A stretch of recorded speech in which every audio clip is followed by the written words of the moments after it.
Hello guys, I welcome you all to my channel Escalate Academy, Educating India in a Lucid Way।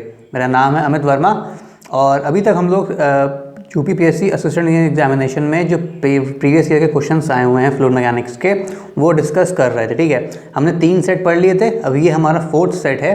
आइए start करते हैं। और अगर आप मुझसे कनेक्ट होना चाहते हो, ये मेरी आईडीज़ हैं, आप मुझे कहीं भी फॉलो कर सकते हो। आइए स्टार्ट करते हैं अपना सेट 4। द फर्स्ट क्वेश्चन देखते हैं। The characteristics of critical state of flow through a channel sections are as follows. यानी कि क्रिटिकल स्टेट ऑफ फ्लो में कैरेक्टरिस्टिक्स चैनल सेक्शन की क्या होंगी, देखते हैं। सबसे पहले specific energy is minimum. Yes, जब कभी भी क्रिटिकल स्टेट आएगा तो उसमें स्पेसिफिक एनर्जी हमेशा मिनिमम ही रहेगी, तो यानी कि first option is correct. Second देखते हैं। Discharge is maximum for the given specific energy. Yes, discharge जो है एक पर्टिकुलर स्पेसिफिक एनर्जी पर मैक्सिमम रहेगा। ठीक है, और तीसरा देखते हैं। Froude number is equal to unity. Critical state पर हमेशा फ्रॉड नंबर की वैल्यू जो है यूनिटी ही रहेगी, यानी कि F R is equal to 1। तो यानी कि फर्स्ट ए बी सी तीनों ऑप्शन सही है, hence all of the above is the correct answer for this question. और ये आप याद कर सकते हो कि जब कभी भी क्रिटिकल स्टेट ऑफ फ्लो होगा तो उसकी कैरेक्टरिस्टिक्स कौन कौन सी होंगी। सबसे पहले क्या हो गई कि स्पेसिफिक एनर्जी मिनिमम रहती है for a given discharge. Second क्या है, discharge is maximum for a given specific energy. तीसरा, the Froude number is equal to unity. ठीक है, ये 3 जो कंडीशंस होती हैं ये आपका गिवन, ये आपकी सभी स्पेसिफाई करती हैं, तो यानी कि D is the correct option for this question. अगला देखते हैं। If y1 and y2 are the sequent depth of hydraulic jump in a rectangular channel then the loss of energy कितना होगा। यानी कि अगर सीक्वेंट डेप्थ हमको दे रखी हैं तो यहाँ पे ये आपका हाइड्रोलिक जंप के लिए बात करी गई है, किसमें, रेक्टेंगुलर चैनल में। तो इसका करेक्ट ऑप्शन क्या होता है, चेंज एनर्जी लॉस कितना होता है, y2 माइनस y1 का whole cube upon 4 of y1 y2। ठीक है, ये आपका फॉर्मूला होता है।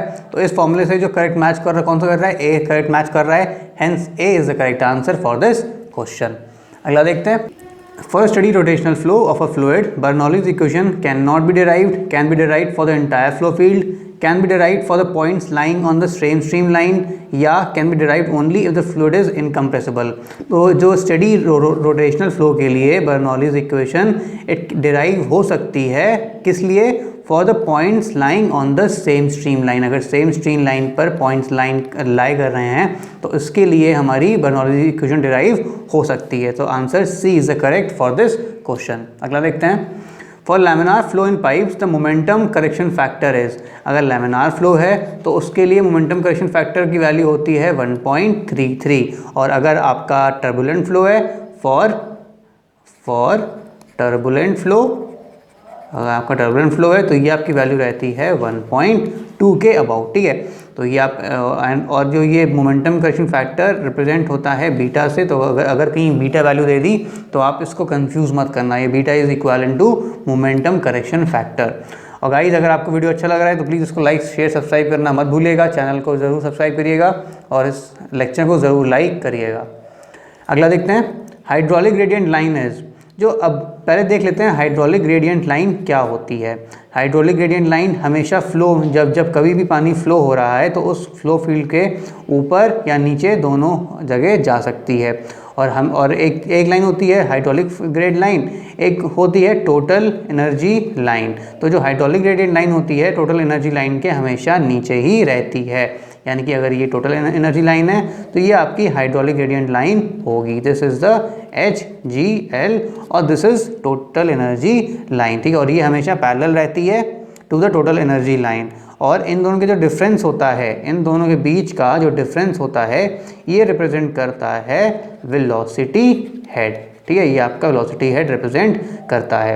हेंस इसका ऑप्शन देख लेते हैं। पहला ऑप्शन क्या है, always above the energy grade line.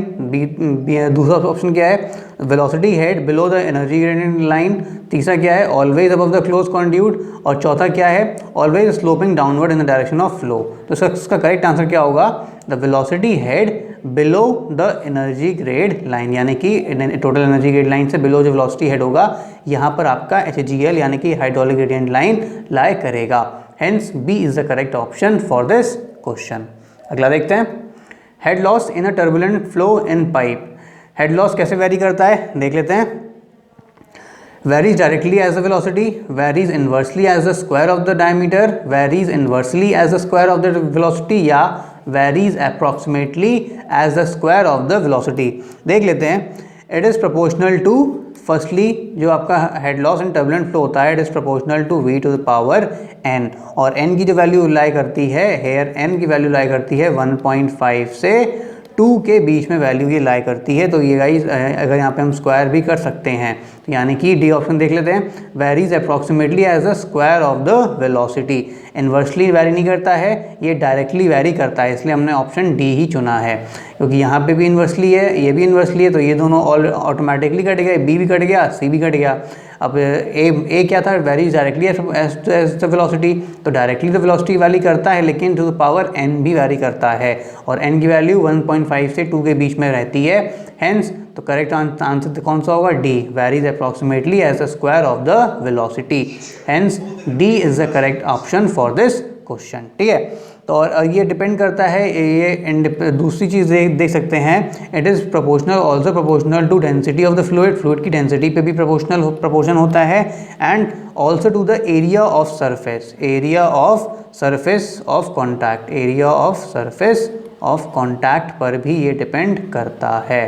ठीक है, और चौथा देख लेते हैं, ये प्रेशर के इंडिपेंडेंट होता है, प्रेशर के इंडिपेंडेंट होता है, डिपेंडेंट नहीं, याद रखना इंडिपेंडेंट ही है। ठीक है, यानी कि इस पे डिपेंड, प्रेशर पे डिपेंड नहीं करता है, और ये डिपेंड करता है, और एक चीज़ और पे डिपेंड करता है, it depends upon the nature of the surface, nature of surface.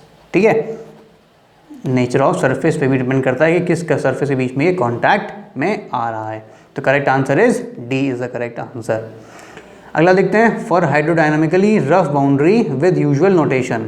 अगर हाइड्रोडायनामिकली रफ बाउंड्री है तो उसके लिए वैल्यू के बाय डेल्टा डैश की वैल्यू कितनी रहती है, देखते हैं। अगर आपका रफ बाउंड्री है, ठीक है, अगर आपका रफ बाउंड्री है तो इसके लिए वैरी करेगा K by delta dash is greater than 6, और यही बाउंड्री अगर स्मूथ है, अगर यही बाउंड्री अगर स्मूथ है तो इसके लिए वैरी करेगा K by delta dash is less than 0.25।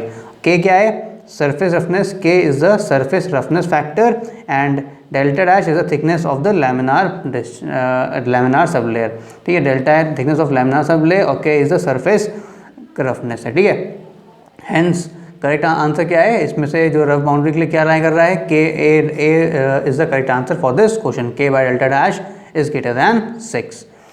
अगला देखते हैं, कैपिलैरिटी इज ड्यू टू। अब कैपिलैरिटी किसके कारण होती है, एक होता है कोहेजन, एक होता है कोहेजन और एक होता है एडहेजन। ठीक है, जो कोहेजन होता है वो सेम पार्टिकल्स के बीच में जो फोर्सेस लगती हैं वो आपका कहलाता है कोहेजन, और एडहेजन क्या होता है, जब दो डिफरेंट पार्टिकल्स के बीच में फोर्सेस लगती हैं तो वो कहलाता है एडहेजन। ठीक है, और जो कैपिलैरिटी हमारा फिनोमेना होता है, ये कोहेजन और एडहेजन दोनों के कारण ही होता है। Hence C is the correct answer for this question. अगला देखते हैं, tranquil flow must always occur. Tranquil flow हमेशा क्या है, इसमें जो है velocity of flow will always remain less than the critical velocity, और depth is always less than the critical depth, y is always less than yc, और Froude number is always less than 1। ठीक है, hence correct option क्या होगा, triangle flow must always occur below the critical depth. ठीक है, क्यों, क्योंकि critical depth के वैल्यू हमें हमेशा डेप्थ की क्रिटिकल डेप्थ से बिलो रहेगी, नीचे रहेगी, तो ट्रायंगल फ्लो मस्ट ऑलवेज अकर बिलो क्रिटिकल डेप्थ। अगला देखते हैं, The value of friction factor for smooth pipes for Reynolds number equal to 10⁻6 is approximately। तो ये जो वैल्यू फ्रिक्शन फैक्टर की स्मूथ पाइप्स के लिए होती है 0.01, इसको याद रखिएगा। अगला देखते हैं, in an unsteady flow, unsteady flow में क्या होता है ये चीज़ देखते हैं। अगर प्रॉपर्टीज़ ऑफ फ्लूइड, ठीक है, अगर प्रॉपर्टीज़ ऑफ फ्लूइड टाइम के साथ चेंज हो जाता है तो इसे क्या कहलाता है, स्टेडी फ्लो, और सॉरी अनस्टेडी फ्लो, और अगर ये चेंज नहीं होता तो ये कहलाता है स्टेडी फ्लो। जैसे कि देख सकते हैं, अगर हमारा properties of fluid with respect to space change with respect to time, ठीक है, with respect to time is equal to 0 रहता है, तो यानी कि ये स्टेडी फ्लो हो गया। ठीक है, तो ये स्टेडी फ्लो हो गया। और अगर ये चेंज कर जाता है यानी कि del P upon del T is not equal to zero, hence ये अनस्टेडी फ्लो कहलाता है। तो इन अनस्टेडी फ्लो में क्या होगा, the velocity changes in magnitude और डायरेक्शन और बोथ विद टाइम, ठीक है। Hence D is the correct answer for this question. अगला देखते हैं। अब हमारे पास कुछ जम्प्स दे रखी हैं और इनकी वैल्यूज़ हमको पता करनी है कि इनकी वैल्यूज़ क्या क्या होती है। तो हम इसको हम ज्वाइन करके देख सकते हैं क्या है। अब पहला है strong hydraulic jump. Strong hydraulic jump है तो इसकी वैल्यू स्ट्रॉन्ग हाइड्रोलिक जंप है तो उसकी वैल्यू हमेशा 9 से बड़ी रहेगी। F R is greater than 9, hence इसमें किस में ऑप्शन है 3 में आ रहा है, तो ए की वैल्यू हो गया 3। बी का देखते हैं। For weak hydraulic jump, weak hydraulic jump के लिए F1 की वैल्यू हमेशा 1.7 से 2.5 के बीच में रहती है, तो यानी कि बी के लिए 4 इज़ द करेक्ट आंसर। सी देखते हैं। फॉर एंडुलर हाइड्रोलिक जंप, अगर एंडुलर हाइड्रोलिक जंप है तो इसके लिए फ्रॉड नंबर की value Fr is less than 1.7, तो यानी कि सी का आंसर हो गया 1, ठीक है। और D for steady hydraulic jump, steady hydraulic jump के लिए क्या होगा, फ्रॉड नंबर की वैल्यू 4.5 से बड़ी होगी और 9 से छोटी होगी, हैंस 2 यानी कि 3 4 1 2 is the correct answer, correct sequence. तो 3 4 1 2 यानी कि A is the correct answer for this question. अगला देखते हैं। Darcy's law for flow through porous media is applicable for. अब जो डार्सीज लॉ होती है किसके लिए एप्लीकेबल होती है, this is applicable for laminar flow, इसको आप याद रखना। अगला देखते हैं। Shock waves will not occur in the, ये आपका जैसे कि अगर आपका ये आपका कन्वर्जेंट पोर्शन है, ठीक है, किसी भी चैनल का, और ये आपका डाइवर्जेंट पोर्शन है, तो शॉक वेव्स जो है डाइवर्जेंट सेक्शन के, ये आपका डाइवर्जेंट हो गया, ये आपका कन्वर्जेंट हो गया, क्योंकि आप देख रहे हैं यहाँ पे ये कन्वर्ज कर रहा है इस तरीके से और यहाँ पे ये बाहर की ओर डाइवर्ज कर रहा है, यानी कि shock waves will not occur in the divergent section of the nozzle, nozzle के डाइवर्जेंट सेक्शन पर शॉक वेव्स अकर नहीं करेंगी, hence B is the correct answer for this question. अगला देखते हैं।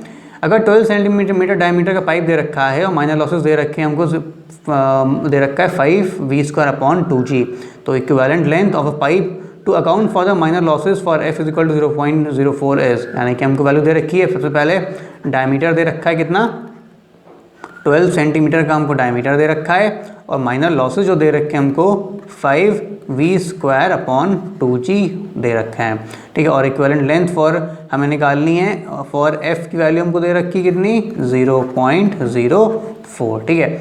आइए देखते हैं कैसे निकालेंगे।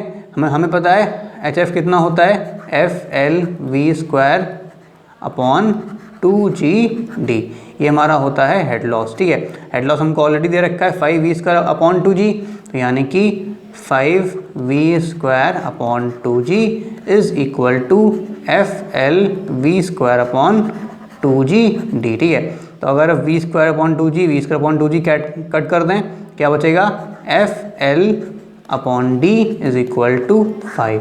अब हमको यहाँ पर f की वैल्यू दे रखी है, d की वैल्यू भी दे रखी है, f की वैल्यू दे रखी है 0.04 और d की वैल्यू दे रखी है हमको 12 सेंटीमीटर यानी कि 0.12 मीटर, तो हम इसमें वैल्यूज रिप्लेस करा देंगे f और d की, तो l की जो वैल्यू यहाँ पर आएगी it will come as 15 metre इसको सॉल्व करने के बाद, हैंस आप देख सकते हो तो उसके b is the correct answer for this question.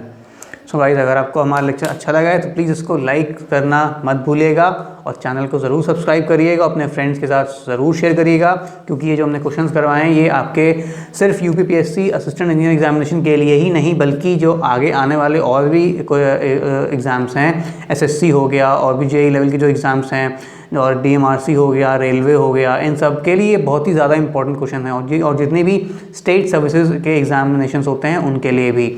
और अभी आपका जैसे कि राजस्थान JEE ने अपनी डेट डिक्लेयर कर दी है, तो उसके लिए भी ये बहुत ज़्यादा इंपॉर्टेंट क्वेश्चंस हैं। तो guys please keep watching and stay tuned with us. Thank you.